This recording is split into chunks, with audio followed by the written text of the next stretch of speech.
मुख्तसर तरीन सवालात के जवाबात बोर्ड के पेपर का इंतहाई अहम तरीन पार्ट है जो कि 10 नंबर पर मुश्तमिल है। यहाँ पर डियर स्टूडेंट सवालों के जवाबात बताते हुए आपको कुछ ऐसी टिप्स और ट्रिक्स बताई जाएंगी जिनको सामने रख कर अगर आप तैयारी करेंगे तो पेपर में आपके पूरे नंबर आएंगे और पेपर चेकर खुद भी हैरान होगा कि एक तालिब इल्म की तैयारी कितनी अच्छी है। बिस्मिल्लाहिर्रहमानिर्रहीम। अस्सलाम वालेकुम वरहमतुल्लाहि वबरकातुहू।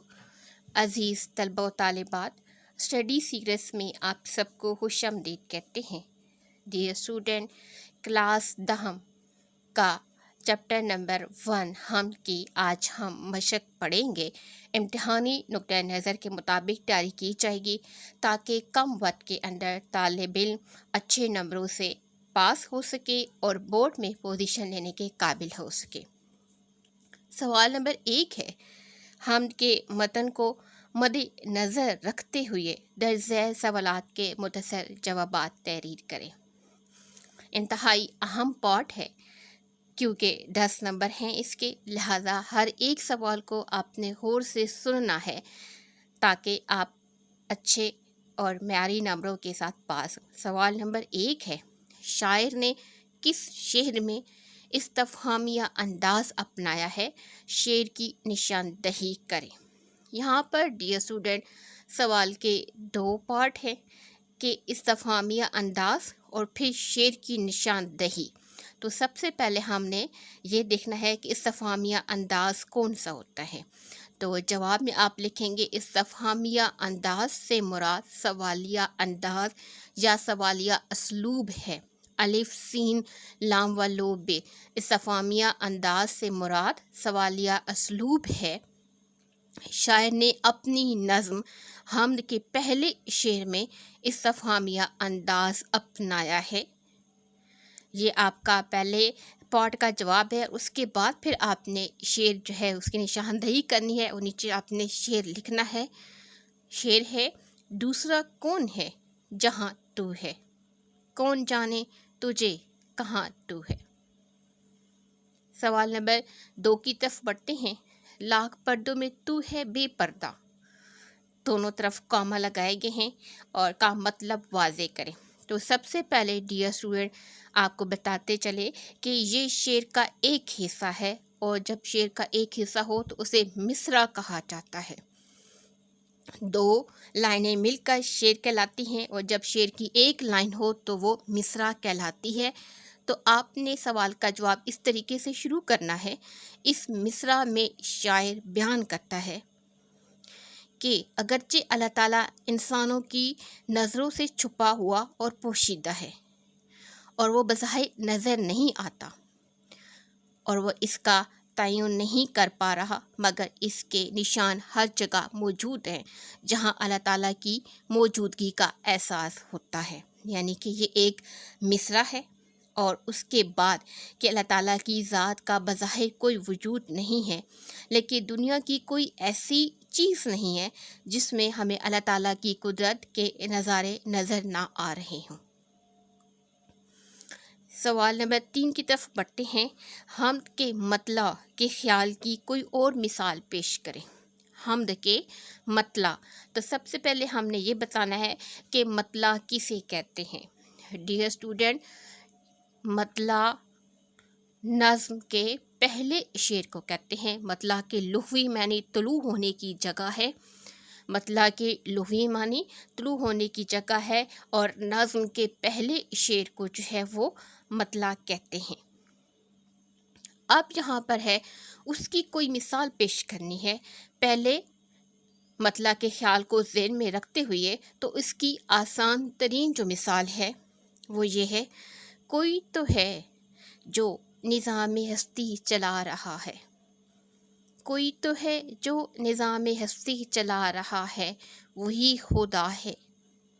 दिखाई भी जो ना दे, नज़र भी जो आ रहा है, वही खुदा है। नेक्स्ट पार्ट की तरफ बढ़ते हैं। शायर ने छठे शेर में किस तरह अल्लाह ताला की ज़ातो सिफ़ात को बाग़, चमन और रंगो बू से जोड़ा है शायर ने छठे शेर में। तो सबसे पहले डियर स्टूडेंट आपने क्या करना है, पहले छठा शेर पढ़ना है या छठा शेर याद करके आपने उसको तैयार करना है। जवाब लिखते वक्त सबसे पहले आपने छठा शेर लिखना है और उसके बाद आपने उसमें अल्लाह ताला की ज़ात और सिफ़ात को बयान करना है। तो पहले छठा शेर, रंग तेरा चमन में बू तेरी, रंग तेरा चमन में बू तेरी, खूब देखा तू बाग़बा तू है,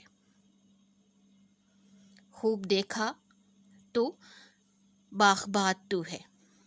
डियर स्टूडेंट, शायर ने हम्द के छठे शेर में अल्लाह ताला की ज़ात व सिफ़ात को बाग़, चमन और रंगो बू से इस तरह जोड़ा है कि जब इंसान किसी बाग़ में जाता है या वहाँ अपनी नज़र दौड़ाता है तो उसकी अक्ल इस बात का मुशाहिदा करने पर हैरान रह जाती है कि किस तरह एक ही बाग़ के अंदर मुख्तलिफ़ रंगों के फूल हैं।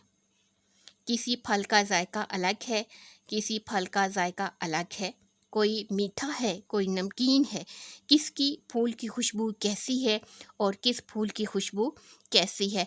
तो वहाँ पर हर जगह अल्लाह ताला की रंगों के कमाल नज़र आ रहे हैं, क्योंकि उस चमन को किसने पैदा किया है, अल्लाह ताला ने।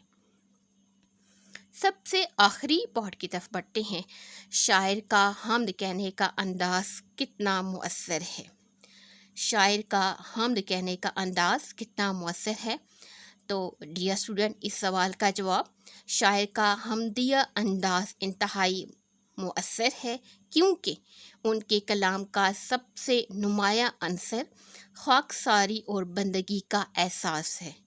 उनके कलाम का जो सबसे नुमाया खूबी है वो क्या है, खाकसारी है और बंदगी का एहसास है।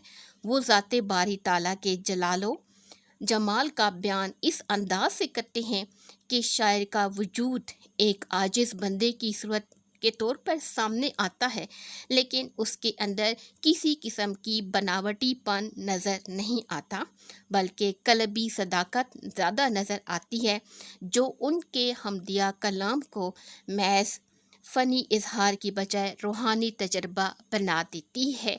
तो ये हमारा है कि शायर ने हमदिया अंदाज़ को कैसे पेश किया है। तो शायर का जो हमदिया अंदाज़ है वो इंतहाई मुअस्सर है, क्योंकि उनके हमदिया अंदाज़ में खाकसारी और बंदगी का एहसास जो है वो सबसे नुमाया है। शायर का वजूद एक आजिज़ बंदे की सूरत के तौर पर सामने आया है और इसमें कोई बनावट हमें नज़र नहीं आती, और यही वो चीज़ है जो कि एक इंसान को रूहानियत की तरफ लेकर जाती है। डियर स्टूडेंट, अब हम मशक के दूसरे अहम तरीन पार्ट की तरफ बढ़ते हैं, जो कि हिस्से मारूज़ी का सबसे पहला सवाल है, यानी कि बोर्ड के पेपर का पहला सवाल है। और आप नहम क्लास के पेपर दे चुके हैं, आपको मालूम है कि ये जो सवाल है हिस्से मारूज़ी वो ज़्यादातर एक्सरसाइज के अंदर से आता है, लिहाजा आपने कोशिश करनी है कि एक्सरसाइज की जो मारूज़ी वाला पार्ट है उसको अच्छे तरीके से तैयार करना है, खूब गौर व फिक्र करके, और उसके लिए आपने रीडिंग बहुत अच्छी करनी है, क्योंकि रीडिंग अगर आपकी अच्छी होगी तो ना सिर्फ आपके मारूज़ी सवालात तैयार होंगे, बल्कि नज़म का मरकज़ी ख़याल तैयार अच्छा होगा, खुलासा अच्छा तैयार होगा और सवालों के जवाबात अच्छे तैयार होंगे, और इसके साथ साथ आप तशरीह अच्छे तरीके से कर सकेंगे। दुरुस्त जवाबात की निशानदेही करें। सवाल नंबर 1 है, ज़ेरे नज़र हम्द के शायर का नाम है। ज़ेरे नज़र हम्द के शायर का नाम है। ऑप्शन ए अल्लामा मोहम्मद इकबाल रहमतुल्लाह अलैह, ऑप्शन बी हफीज़ जलहंदरी, ऑप्शन जी माहिरुल कादरी और ऑप्शन दाल अमीर मीनाई। तो दुरुस्त ऑप्शन है ऑप्शन दाल अमीर मीनाई। सवाल नंबर 2 है, तू है खलवत में तू है जलवत में का मफहूम है कि अल्लाह ताला। ऑप्शन अलिफ सिर्फ खलवत में मिलता है, ऑप्शन बी जलवत में नज़र आता है, ऑप्शन जी जंगलों और बियाबानों में मौजूद है, ऑप्शन है हर जगह मौजूद है। تو ہے خلوت میں، تو ہے جلوت میں، یعنی تنہائی میں بھی ہے اور محفل میں بھی، تو مراد اللہ تعالیٰ ہر جگہ موجود ہے۔ درست آپشن ہے آپشن دال، ہر جگہ موجود ہے۔ سوال نمبر 3 ہے، میزباں اور مہمان دونوں الفاظ ہیں، کون سے؟ آپشن الف مترادف، آپشن بے متضاد، آپشن جی متشابہ اور آپشن دال متجانس۔ تو ڈیئر اسٹوڈنٹ، مہمان اور میزبان دونوں متضاد الفاظ ہیں۔ نیکسٹ پوائنٹ کی طرف بڑھتے ہیں۔ لفظ لا مقام میں لا، لام الف لا قواعد کی روح سے ہے۔ آپشن الف سابقہ، آپشن بے لاحقہ، آپشن جیم حرف نفی، آپشن دال حرف ایجاب۔ لفظ لا مقام میں لا کیا ہے؟ درست جواب ہے الف سابقہ۔ سوال نمبر 5 ہے، رنگ چمن، بو اور باغباں کے الفاظ شعری صنعت سے تعلق رکھتے ہیں۔ آپشن اے صنعت تکرار، یعنی الفاظ کا بار بار دہرایا جانا، تکرار ریپیٹ ہونا۔ آپشن بے صنعت تلمیح، تلمیح سے مراد ڈیئر اسٹوڈنٹ کسی بھی ایک لفظ کے ذریعے سے پورا تاریخی واقعہ جو ہے وہ گھومنے لگے تو اسے کہتے ہیں تلمیح۔ جیسے ابن مریم ہوا کرے کوئی، اور ابن مریم کے حوالے سے حضرت عیسیٰ علیہ السلام کا پورا واقعہ ذہن میں آتا ہے تو اسے صنعت تلمیح کہتے ہیں۔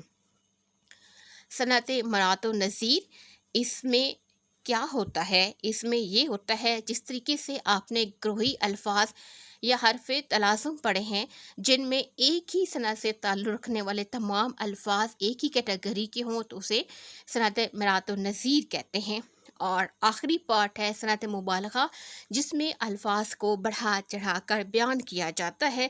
تو یہاں پر ہمارے پاس ہے رنگ، چمن، بو اور باغباں، یہ ایک ہی کیٹیگری سے تعلق رکھتے ہیں۔